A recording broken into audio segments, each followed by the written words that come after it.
ஒரு பள்ளியில ஒரு 10-12 வருஷத்துக்கு முன்னாடி குத்துபாவுக்கு போனேன். அந்த பள்ளியினுடைய நிர்வாக தலைவர் எங்களோட மிச்சம் மஹப்பத்து.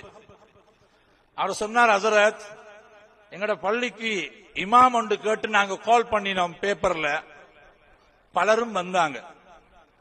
கடைசியா ஒரு ஹசரத் வந்தாங்க. எங்கட ரூல்ஸ் எல்லாம் சொன்னோம். இப்ப பள்ளியில ரூல்ஸ் தானே, சட்டம், ஓதுற காலத்திலையும் சட்டம், பள்ளியிலையும் சட்டம். இப்ப சட்டம் போட்டாச்சு.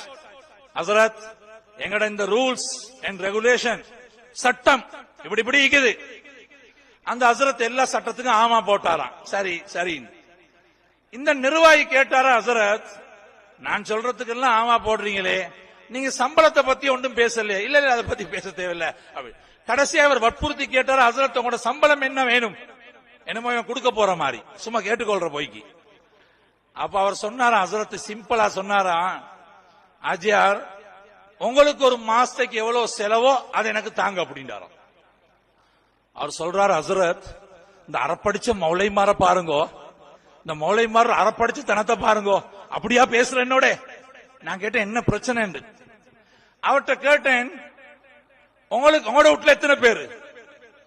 அவரும் மனைவியும் 2 பிள்ளையும். எவ்வளவு செலவு? இது ஒரு 12 வருஷத்துக்கு முன்னால் உள்ள சம்பவம். அந்த காலத்துல 30 ரூபா 35 ரூபா அரிசி, சீனி 25 ரூபா 30 ரூபா, இப்படி விலை குறைந்த காலத்தில், அந்த காலகட்டத்தில் அவருடைய செலவு என்னண்டா 4 பேருக்கு 75,000 ரூபாய் ஒரு மாசத்துக்கு. ஒரு வசதி படைச்சவர்.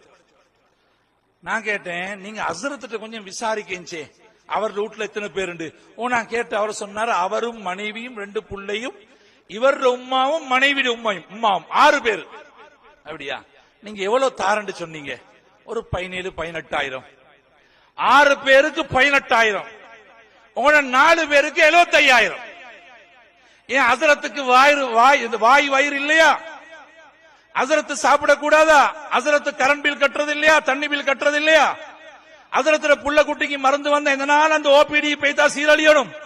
ஒரு பிரைவேட்ல மருந்து எடுக்கிறதுக்கு அவரோட கையில சல்லி, அவர் வீட்டுக்கு ஒரு 10 விருந்தாளி வந்துட்டாங்க, என்ன செய்வாரு? அப்ப நீங்க சொகுசா வாழணும்.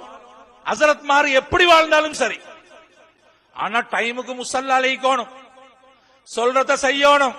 இல்லாட்டி எங்களுக்கு என்ன ஹசரத் மாறு இல்லையா? எங்களுக்கு என்ன உஸ்தாத் மாறு இல்லையா? எங்களுக்கு என்ன மௌலை மாறு இல்லையா? ஈக்கிறாண்டா இருங்க, இல்லாட்டி போங்கன்றான். ஒழுக்கம் கெட்ட நிர்வாகிகள்.